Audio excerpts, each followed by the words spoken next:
നമസ്കാരം. കുമാറെ, അയോധ്യ പ്രാണപ്രതിഷ്ഠയ്ക്ക് നാളെ ജനുവരി 22-ന് ഒരു വർഷം തികയുകയാണ്. ഒരുപക്ഷെ ലോകമെമ്പാടുമുള്ള ഹൈന്ദവരുടെ ഒരു അഭിമാന ദിവസം കൂടിയായിരുന്നു കഴിഞ്ഞ ജനുവരി 22. ഒരു പതിറ്റാണ്ടുകളോളമുള്ള കാത്തിരിപ്പിന് ശേഷം രാമജന്മഭൂമിയിൽ രാമക്ഷേത്രം എന്ന സ്വപ്നം സാർത്ഥകമായ ദിനം. ഒരുപാട് പേരുടെ ജീവൻ വരെ അതിനുവേണ്ടി ബലിയർപ്പിക്കപ്പെട്ടിട്ടുണ്ട്. കഴിഞ്ഞ കാലങ്ങളിൽ ഒരുപാട് പേരുടെ യാതനകൾ അതിന് പിന്നിലുണ്ടായിരുന്നു. എങ്കിലും ആ ചരിത്രത്തിലെ ആ കല്ലുകടികളൊക്കെ മാറ്റിയുള്ള വലിയൊരു വിജയമായിരുന്നു രാമക്ഷേത്ര നിർമ്മാണവും അതിൻ്റെ പ്രാണപ്രതിഷ്ഠയും ഒക്കെ. ഇപ്പോൾ ഒരു വർഷം തികഞ്ഞിരിക്കുകയാണ്.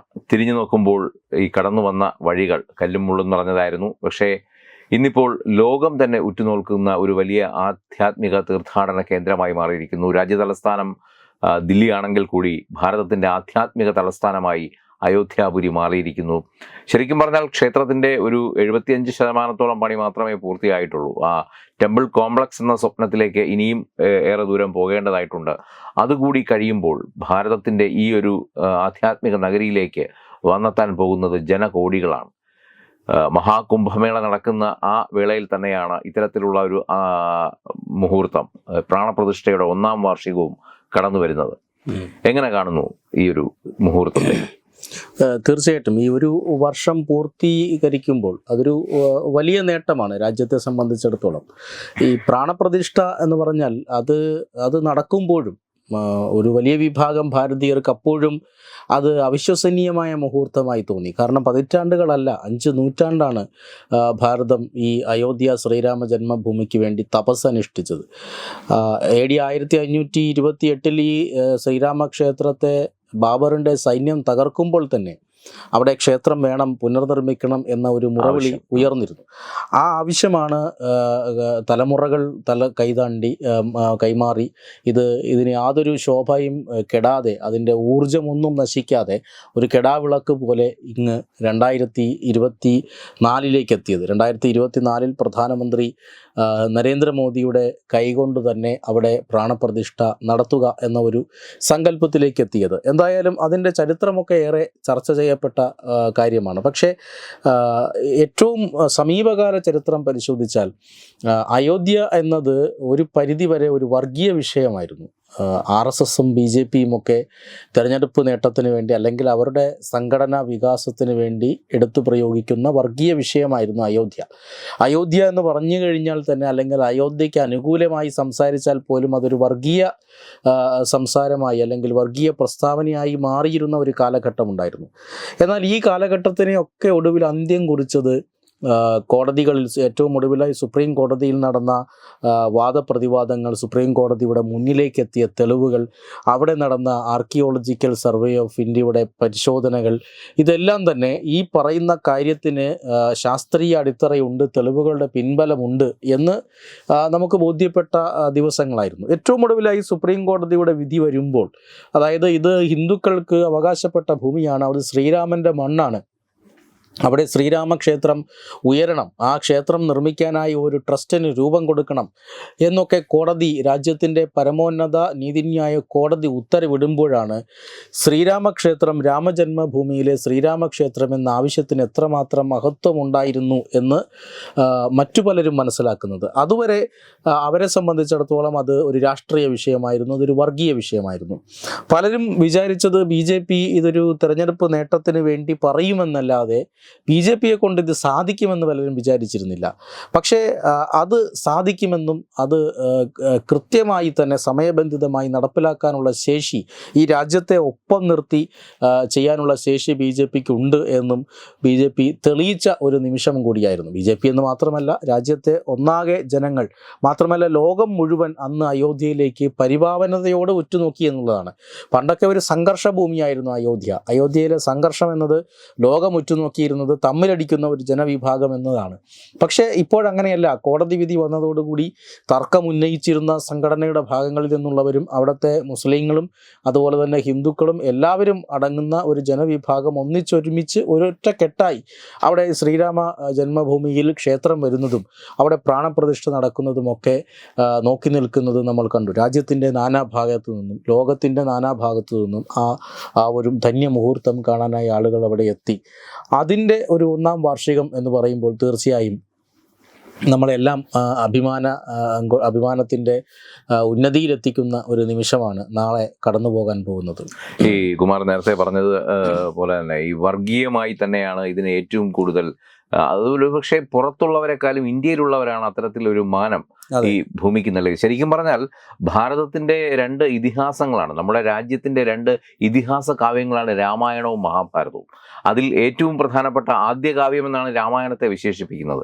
ആ രാമായണത്തിൻ്റെ കഥ നടക്കുന്ന കഥാഭൂമിയാണ് അയോധ്യ. അതിലെ കഥാപുരുഷനാണ് ശ്രീരാമൻ.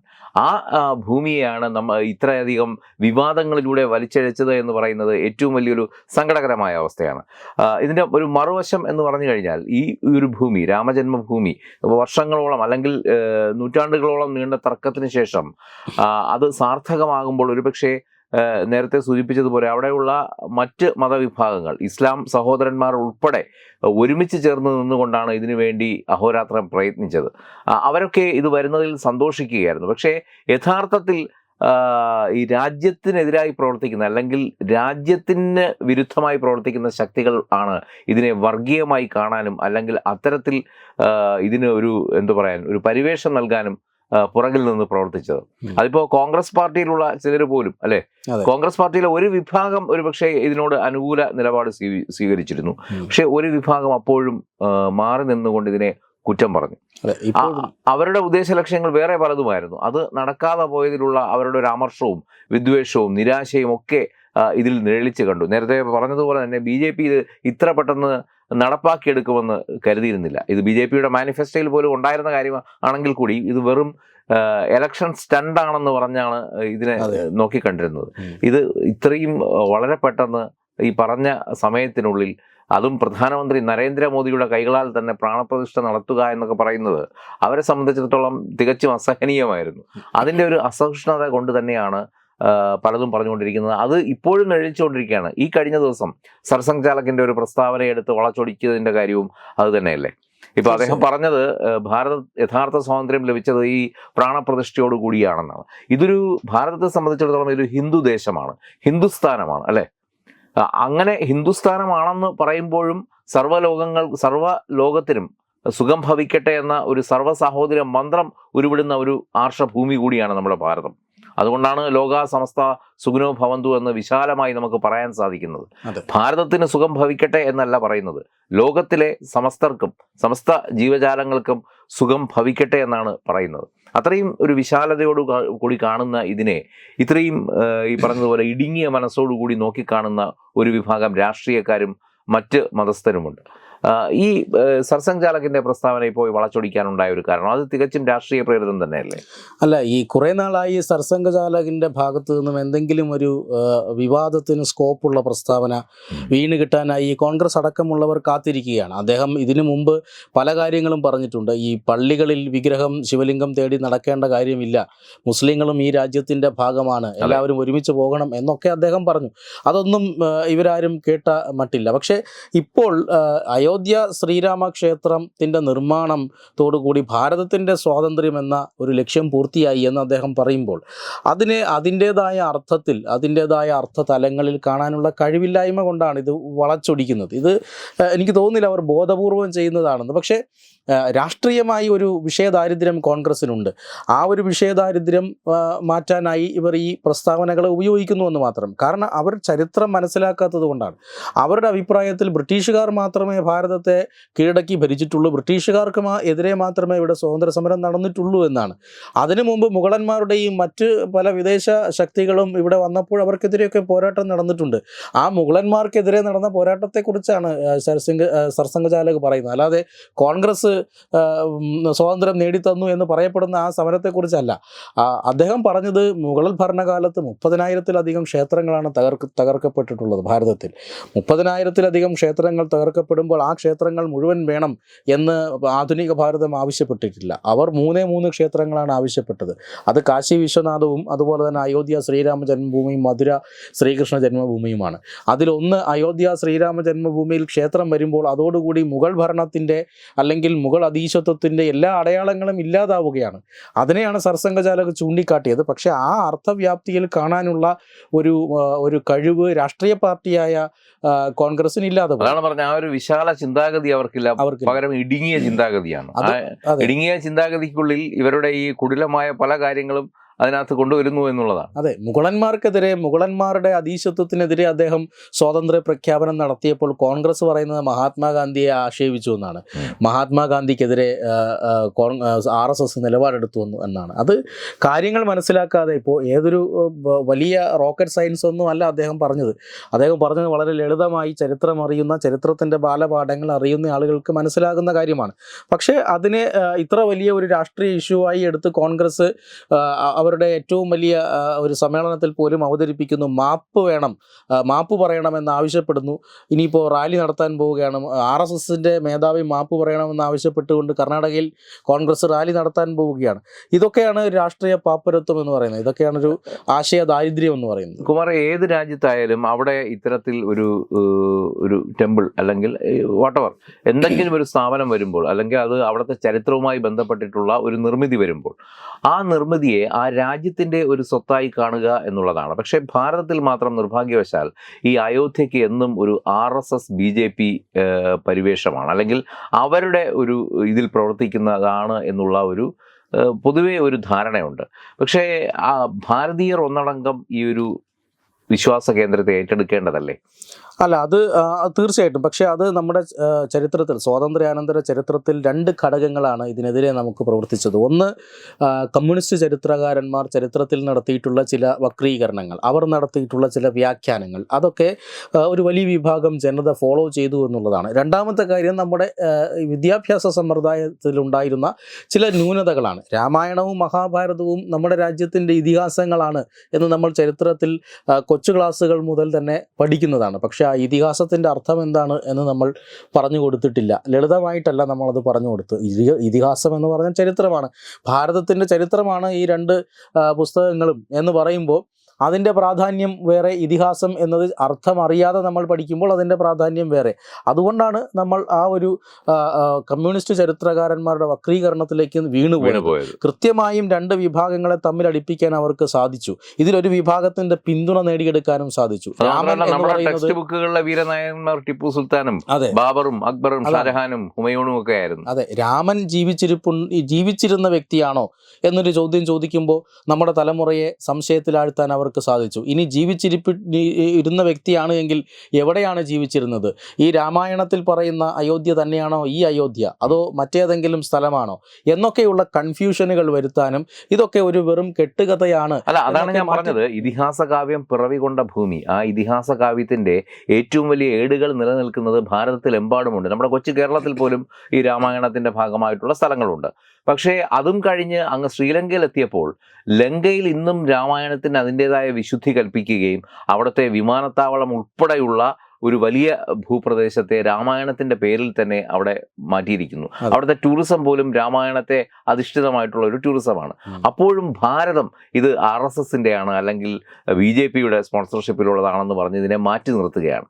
ഇത് അവിടെയാണ് ഞാൻ നേരത്തെ ചോദിച്ച ചോദ്യത്തിന് ഒരു കൃത്യമായ ഉത്തരം നമുക്ക് കൊടുക്കേണ്ടത്. അതെ, അതാണ് നമ്മുടെ ഈ വിദ്യാഭ്യാസ സമ്പ്രദായത്തിൻ്റെയും ചരിത്രത്തിലുള്ള ഇടപെടലുകളുടെയും ഭാഗമായിട്ടാണ് അത് സംഭവിച്ചത്. പക്ഷേ ആ തിരുത്തൽ ഇന്ത്യയിൽ സംഭവിച്ചിരിക്കുന്നു എന്ന് വേണം മനസ്സിലാക്കാൻ.